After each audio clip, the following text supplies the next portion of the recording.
अस्सलाम वालेकुम स्टूडेंट्स, कैसे हैं आप सब। आज का हमारा ये लेक्चर है इंक्रीमेंट ऑपरेटर के ऊपर। इंक्रीमेंट ऑपरेटर को पढ़ाने से पहले मैं आपको बता दूं कि हम ऑपरेटर को अपनी प्रीवियस वीडियोस में डिस्कस कर चुके हैं कि ऑपरेटर क्या होता है। ठीक है, ऑपरेटर एक सिंबल होता है जो कि डाटा के ऊपर ऑपरेशंस को परफॉर्म करवाता है। ऑपरेटर क्या है, सिंबल से एक सिंबल है, ठीक है, जो कि डाटा के ऊपर ऑपरेशंस को परफॉर्म करवाता है। हमने लास्ट टाइम डिफरेंट टाइप्स भी देखी थी कि हमारे पास ऑपरेटर से कितनी टाइप्स होती हैं, जिसमें से हमने अर्थमेटिक ऑपरेटर को डिस्कस भी कर लिया हुआ है, अर्थमेटिक ऑपरेटर को भी और असाइनमेंट ऑपरेटर को भी। आज हम डिस्कस करेंगे इंक्रीमेंट ऑपरेटर क्या होता है और इंक्रीमेंट ऑपरेटर की टाइप्स क्या है।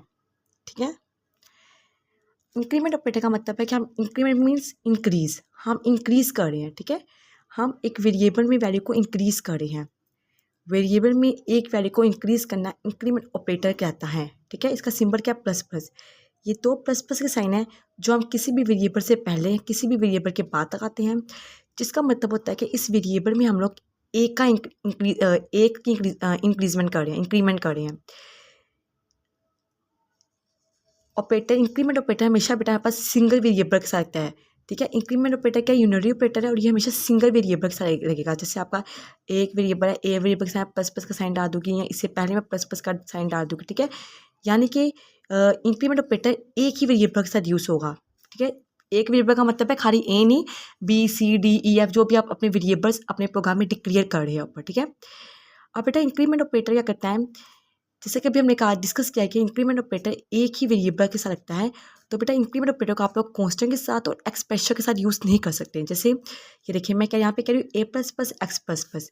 ये ए क्या एक वेरिएबल है, ये एक्स का एक वेरिएबल है, तो ये एक वैलिड स्टेटमेंट है। ठीक है, ये गलत स्टेटमेंट नहीं है।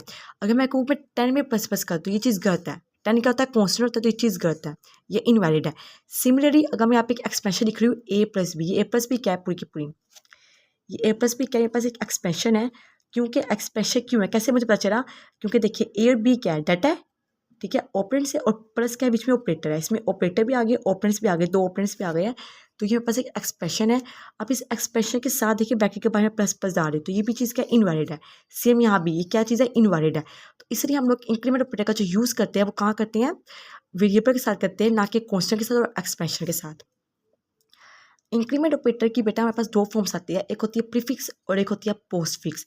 प्रीफिक्स का मतलब क्या है, दोनों में बात इंक्रीमेंट की हो रही है, दोनों में हम इंक्रीमेंट ही करें अपने वेरिएबल में, लेकिन इनमें डिफरेंस है। डिफरेंस क्या है, इंक्रीमेंट ऑपरेटर से पहले अगर हम प्लस प्लस लगाए, पहले लगाए, बिफोर मीन्स पहले लगाए, किसी भी वेरिएबल से पहले अगर हम लगाएंगे प्लस प्लस, तो वो प्रीफिक्स फॉर्म हो जाएगी उसकी। और अगर हम किसी भी वेरिएबल के बाद आफ्टर मीन्स बाद में लगाएंगे प्लस प्लस, तो वो क्या हो जाएगी, पोस्ट फिक्स फॉर्म हो जाएगी।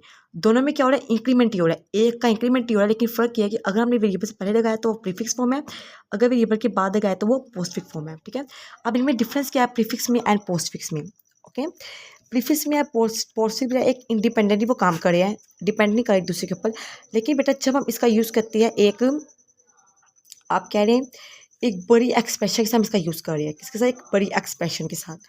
ठीक है, अब यहाँ पे कुछ बच्चे कंफ्यूज हो गए, वो क्या गए, इसने ऊपर कहा था कि एक्सप्रेशन के साथ हम यूज़ नहीं करते, नीचे में इसका एक बड़ी एक्सप्रेशन के साथ। तो इस बात को आप पॉइंट आउट यहाँ पे कीजिए, मैं आगे जाकर आपको समझाऊंगी कि बेसिकली मैं क्या कहना चाहती हूँ। ठीक है, अगर हम एक लार्ज एक्सप्रेशन के साथ प्रीफिक्स या पोस्टफिक्स का यूज़ करते हैं बेटा, तो उसका थोड़ा सा तरीके का मुख्तलिफ हो जाता है, इसका काम करने का तरीका थोड़ा सा चेंज हो जाता है। ठीक है, फॉर एग्जाम्पल नीचे यहाँ पे देखिए, ये एक आपके पास है एक्सपेंशन। अब इस एक्सपेंशन को आप गौर से देखिए, लिखा हुआ है A assignment operator plus plus B, ये भी आपके पास एक एक्सपेंशन है, A assignment operator B plus plus. इस असाइनमेंट में डिफरेंस और एक ये जो हमने ऊपर डिस्कस की थी आपकी एक एक्सपेंशन। ठीक है, इस केस में बेटा हम ऐसा नहीं कर सकते, लेकिन यहाँ पे देखिए, आप यहाँ पे असाइनमेंट ऑपरेटर बीच में यूज़ हो रहा है। असाइनमेंट ऑपरेटर का मतलब है राइट साइड पे जो वैल्यू होगी वो लेफ्ट साइड को साइन कर दी जाएगी। ठीक है, यहाँ पे बेसिकली इस एक्सप्रेशन की बात हो रही है।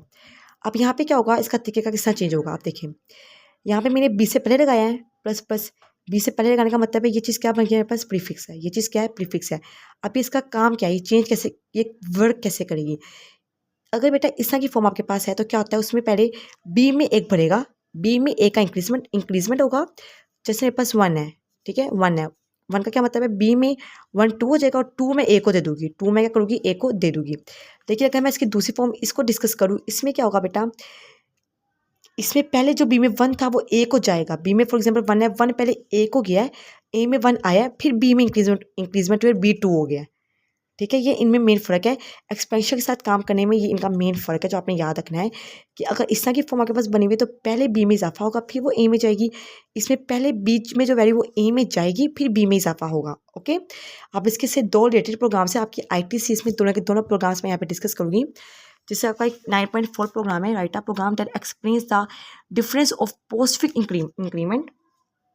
ठीक है, operator and prefix increment operator, आप पोस्टफिक्स का और प्रीफिक्स इंक्रीमेंट ऑपरेटर का हम यूज़ कर रहे हैं, लेकिन इंडिपेंडेंट एक्सपेंशन है। ठीक है, एक्सपेंशन के ऊपर चीज़ डिपेंड नहीं कर रही है। ठीक है, देखिए यहाँ पे सबसे पहले हमने अपनी हेडर फाइल सीखी, hash include std.h, hash include कौन io.h।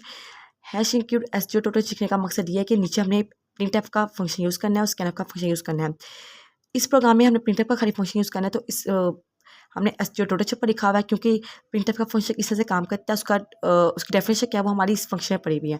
सिमिलरली हम कौन io.h यूज़ कर रहे हैं क्योंकि हम नीचे क्लियर स्क्रीन का फंक्शन यूज़ कर रहे हैं और गेट सेट का फंक्शन यूज़ कर रहे हैं। इनका काम क्या है, इनकी डेफिनेशन क्या है वो इस फंक्शन में पड़ी हुई है। फिर हमारा मेन फंक्शन आ गया, फिर हमारी करी बेसिस आ गई है। ठीक है, मेन फंक्शन के बाद हमें स्टेटमेंट टर्मिनेटर नहीं डालना क्योंकि नीचे इसकी बॉडी है।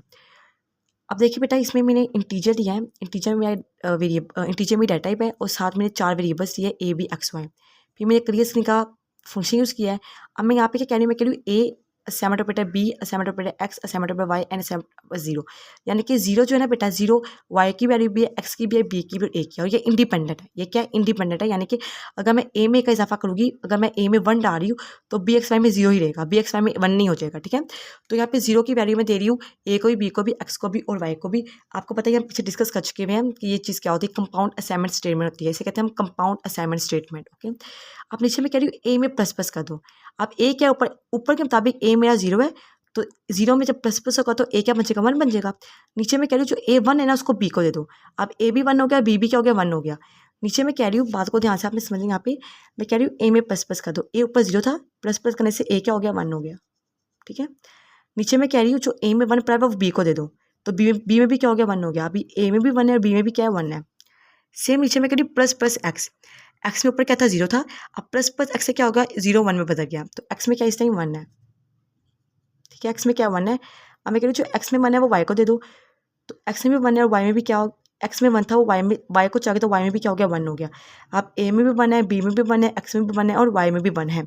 अब नीचे मैं कह रही हूँ प्रिंट एफ करो, प्रिंट एफ लिखा हुआ है ना, प्रिंट एफ A इक्वल। ठीक है, ये A इक्वल जो यहाँ पे लिखा हुआ आ गया, A को आपके आउटपुट में। Okay, %d new line B equal %g के बाद लिखा हुआ न्यू लाइन। अब वो न्यू लाइन में गया है कि नीचे वाली लाइन में गया और लिखा हुआ आ गया B इक्वल। ठीक है, फिर लिखा हुआ न्यू लाइन, फिर लिखा हुआ है A और B। अब यहाँ पे A में क्या पड़ा हुआ है, 1 पड़ा हुआ है जो कि यहाँ पे आएगा इधर और 1 प्रिंट हो जाएगा। B में क्या पड़ा हुआ है, 1 पड़ा हुआ है जो कि यहाँ पे आएगा और B में जो 1 था वो प्रिंट हो जाएगा। सेम नीचे प्रिंट का फंक्शन क्या हुआ है, X इक्वल, यहाँ पे X इक्वल है।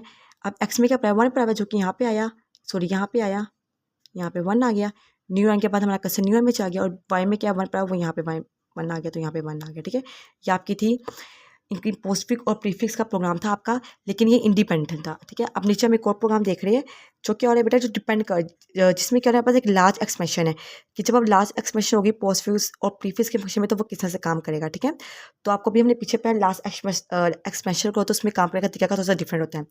सेम वही काम हमने हैश इंक्लूड एसडीओ सीखा, हमने हैश इंक्लूड कौन io.h सीखा, दोनों हेडरफाइज इंक्लूड की, मेन फंक्शन और करी बेसिस में उसकी बॉडी आ गई। सेम हमने इंटीजर दिया, इंटीजर पास एक डाटा टाइप है जिसमें हमने 4 वेरिएबल्स ले लिए, क्लियर स्ट्रिंग का फंक्शन यूज़ किया। इसलिए मैं कह रही हूँ कि A B X Y में क्या पड़ा हुआ है, 0 पड़ा हुआ है। A B X Y में क्या पड़ा हुआ है, 0 पड़ा हुआ है। अब नीचे देखिए बेटा, ये एक्सपेंशन है, ये क्या है, एक एक्सपेंशन, एक ये एक्सपेंशन है, ये एक एक्सपेंशन है, इनका काम करने का तरीका डिफरेंट है। अब ये देखिए A के बाद है प्लस प्लस, A के बाद है प्लस प्लस, तो यहाँ पे क्या होगा, जो हमें A में पहले पड़ा हुआ है, A में क्या पड़ा हुआ है, 0, तो जो A में 0 था ना बेटा वो B में जाएगा, तो B में क्या हो गया, 0 हो गया। अब A में वो प्लस प्लस करेगा तो A क्या हो जाएगा, 1 हो जाएगा। बात समझ आई? इसका क्या मतलब है, जो A में पहले से पड़ा हुआ है, A में पहले से पड़ा हुआ था 0, ठीक है, तो वो 0 पहले B में गया तो B में चला गया 0, B और A में अब उसने इंक्रीमेंट किया तो A 1 बन गया। अब नीचे आप देखिए X से पहले है प्लस प्लस, तो X में अभी इंक्रीमेंट हो गई। X में क्या है, 0 है तो X 1 हो जाएगा, X में क्या है 0 तो X क्या हो जाएगा, 1 हो जाएगा।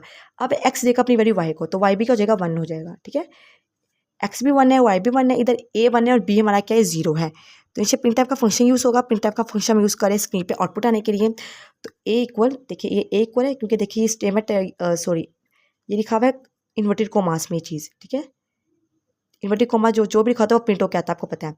ए इक्वल लिखा हुआ है, ये ए इक्वल आ गया। अब यहाँ परसेंटेज जी में क्या है, 1 है। यहाँ से जो ए था, ए की वैल्यू यहाँ पे आई, यहाँ पे इसके पास आई, तो ये 1 आ गया, ठीक है। इसके बाद न्यू लाइन में हमारा कचरा आया, लिखा हुआ है बी इक्वल, ये आ गया बी इक्वल।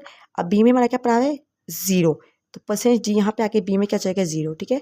फिर आगे नेक्स्ट लाइन में आया, क्या देखता है, दोबारा से प्रिंटर का फंक्शन यूज़ हो रहा है यहाँ पे, एक्स इक्वल, ये एक्स में क्या पड़ा है, 1, जो कि यहाँ पे आएगा, इस पर 1 आ जाएगा यहाँ पे।